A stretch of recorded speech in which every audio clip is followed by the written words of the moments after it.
There is a great difference between meeting online and meeting face to face.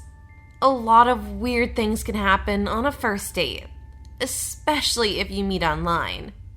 At this point, you don't really know the person's character, let alone what they look like. All you can do is go to that date with the hope that it will all go great, or that something weird will not happen. However, some people will live to tell a story of how their attempts at online dating went sideways fast. Some of them are very interesting, such as these ones here. But what's the worst that can happen on these dates? Army Boy. It was in 2009, and I had connected with a guy on Plenty of Fish. We had gotten to talking and decided to go on a first date. So, as any other lady would, I asked him to pick me up at my house. After he arrived, we went to an ice cream shop. This guy was fresh back from basic army training. Because of this, all he could really talk about was what kind of physical stuff he had learned while in training. Any attempt I made at trying to change the topic to literally anything else other than his training was useless. Because then he would start telling me how fast he could climb something and hand-to-hand tactics. After what felt like forever, we finally left the ice cream shop and started walking. However, he does the most outrageous thing ever.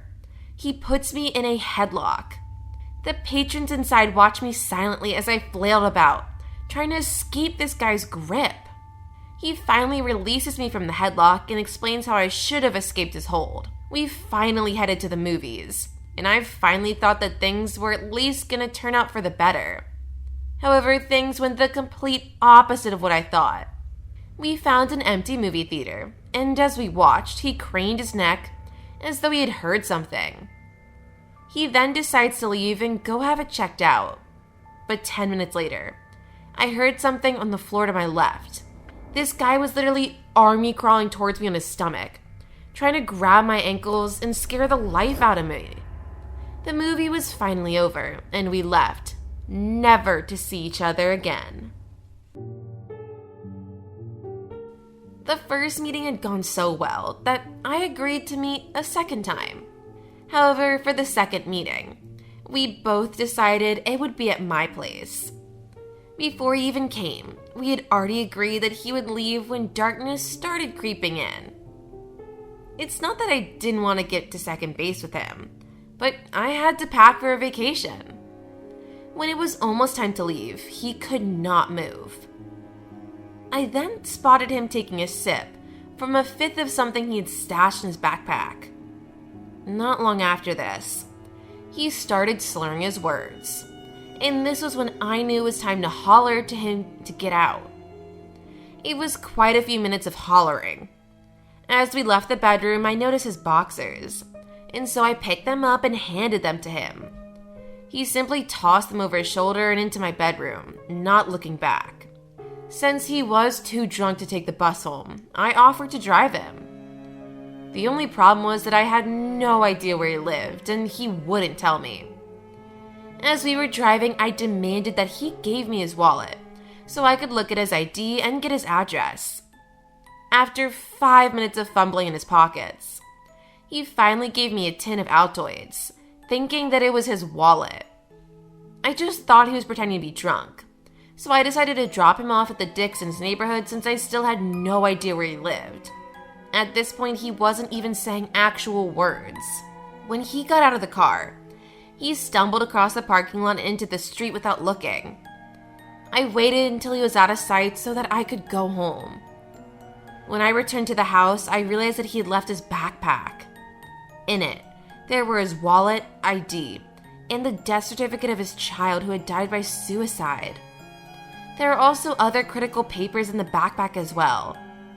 The next day, I brought his backpack to him and gave him another chance. I have to admit, it was scary at first, but I regret it to this day. I had met this guy on OkCupid. He was 36 years old and a 92% match. His bio read, ESTP, drama-free. looking to find someone intelligent, down to earth, and who can keep up with his depraved sense of humor.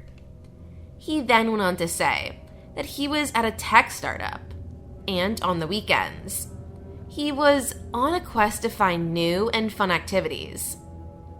In addition to all that, he had an adorable dog and didn't eat kale. Oh, and lastly, he was really good at treating you like a princess. The connection was instant, and we texted nonstop. Soon, we were already Snapchat friends, and everything seemed to be going great. We found a place to meet on Monday, and it seemed like it was forever. However, I have this habit of Googling my first dates before I get to see them.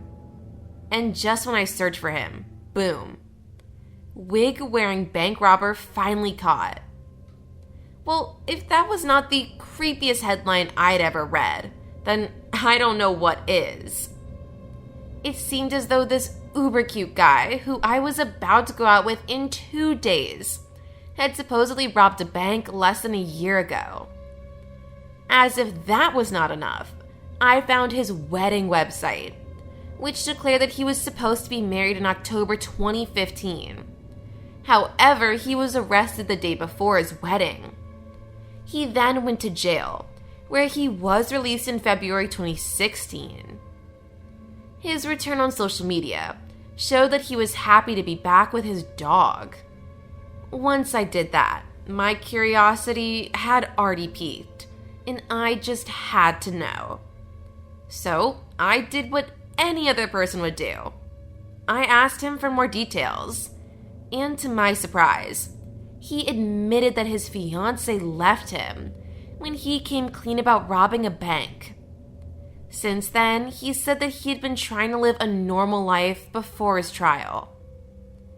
Then, the moment I Snapchatted his own headline to him, with a WTF accompanying it, all he could ask was, "How did you find my last name?" I told him he didn't have to worry about that. The next question was, "So I guess our date is off?" And that was it.